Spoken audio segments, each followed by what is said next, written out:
গ্রীষ্মের প্রখর রোদে পিঁপড়েরা সারাদিন খাবার জমাতে ব্যস্ত। তারা দানাকণা টেনে গর্তে রাখে, কারণ শীত এলেই খাবার জোগাড় করা কঠিন হবে। কাছেই ঘাসফড়িং গাছের ছায়ায় বসে বাঁশি বাজায়, গান গায়।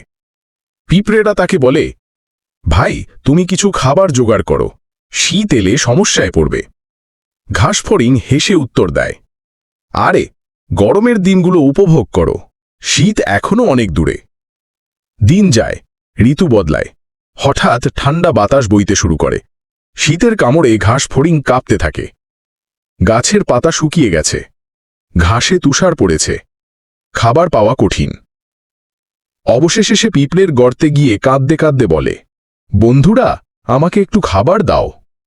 পিঁপড়েরা দরজা খুলে দিয়ে বলে, আমরা তোমাকে সতর্ক করেছিলাম, ভবিষ্যতের জন্য প্রস্তুতি নিতে হয়। ঘাসফড়িং শিক্ষা পেল, আজকের কাজ কাল পর্যন্ত ফেলে রাখা ঠিক নয়।